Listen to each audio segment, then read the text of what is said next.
কিবা হেৰি স্মাৰকপত্ৰ দাখিল কৰিছে এই সন্দৰ্ভত কি ক'ব? আজি আমি সংখ্যালঘু সংগ্ৰাম পৰিষদ নগাঁও জিলা সমিতিৰ তৰফৰ পৰা জিলা সভাপতিৰ নেতৃত্বত জুৰি আৰক্ষী থানাৰ ভাৰপ্ৰাপ্ত মহোদয়ক এক স্মাৰকপত্ৰ দিয়া হয়। নিশ্চয় আপোনালোকে জানে যে অসম সংখ্যালঘু সংগ্ৰাম পৰিষদ বিশেষকৈ সংখ্যালঘু অধ্যুষিত অঞ্চলৰ যিটো সমাজৰ যিখিনি আহুৱা কাম, বেদী কাম, অসামাজিক কাৰ্যকলাপৰ বিৰুদ্ধে বিশেষ ভূমিকা পালন কৰি আহিছে। সেই ক্ষেত্ৰত আমি দেখিছোঁ সমাজত বিভিন্ন ধৰণৰ অসামাজিক কাৰ্যকলাপ, ড্ৰাগছ, মদ, জুৱা, তীৰ, বাল্য বিবাহ আদি কৰি আপোনাৰ শিশু শ্ৰমিক যিধৰণে বৃদ্ধি পাইছে আৰু এই ক্ষেত্ৰত সংগ্ৰাম পৰিষদে বিভিন্ন সময়ত পদক্ষেপ আমি হাতত লৈ আহিছোঁ। তথাপিও বৰ্তমান এনেকুৱা এটা পৰিৱেশ হৈছে যে 12-13 বছৰৰ ল'ৰা আপোনাৰ তেওঁলোকে আই কাৰ্ড তেওঁলোকে ডুপ্লিকেট কোনোবা এজেঞ্চিৰ জৰিয়তে বনায় আৰু সেই এজেঞ্চিৰ জৰিয়তে বহিৰাজ্যত যাব লগা হৈছে।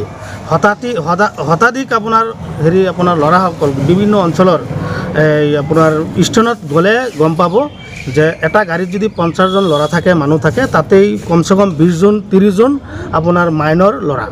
আৰু তেওঁলোকৰ শিক্ষাৰ যিটো মৌলিক অধিকাৰ, এই মৌলিক অধিকাৰ পৰা তেওঁলোকে বঞ্চিত হৈ হয়তো পৰিয়ালে নাজানিবও পাৰে বা জানে। তেনে ক্ষেত্ৰত যিখিনি শিক্ষাৰ মৌলিক অধিকাৰ তেওঁলোকে নিজেই কৰিছে আৰু চৰকাৰে যেনেধৰণে শিক্ষাৰ প্ৰতি যি গুৰুত্ব আৰোপ কৰিছে, বিভিন্ন ক্ষেত্ৰত চৰকাৰে শিক্ষাৰ ক্ষেত্ৰত সহায় সহযোগিতা কৰিছে। তেনে ক্ষেত্ৰত এই ল'ৰাসকল তেওঁলোকৰ ভৱিষ্যত নষ্ট কৰি এই বহিৰাজ্যত কৰ্মৰ সূত্ৰে গৈ তেওঁলোকৰ জীৱন নষ্ট কৰাৰ লগতে আৰু বহুত মানুহৰ জীৱন নষ্ট কৰি আহিছে।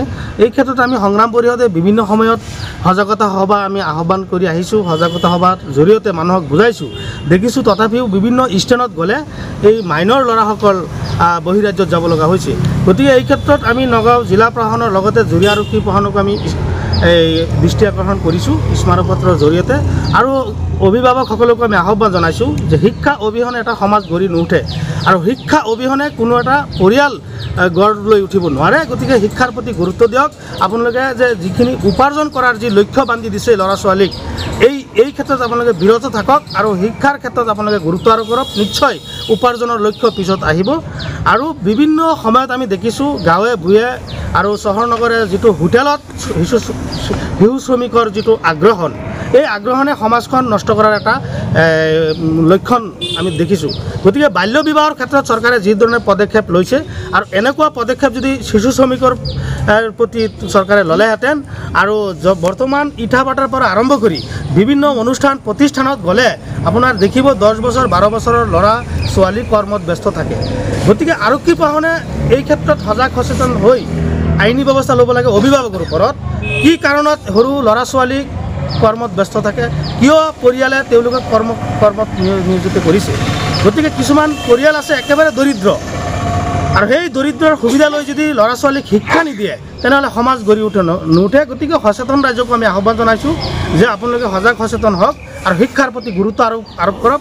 আৰু এই ক্ষেত্ৰতে আমি সংখ্যালঘু সংগ্ৰাম পৰিষদে আজি আৰক্ষী বিভাগৰ জৰিয়তে স্মাৰকপত্ৰ আমি প্ৰেৰণ কৰিছোঁ আৰু আশা কৰিছোঁ পৰৱৰ্তী সময়ত যাতে আমাৰ এই বৃহত্তৰ জুৰীয়া অঞ্চলত কোনো ধৰণৰ অবৈধ কাম, অসামাজিক কাৰ্যকলাপ, ড্ৰাগছ, মদ, তীৰ, জুৱা, ভাং ইত্যাদি এই ক্ষেত্ৰতো দৃষ্টি আকৰ্ষণ কৰে আৰু সচেতন ৰাইজক সহায় সহযোগিতা কৰে, তাৰে কামনা কৰিছোঁ।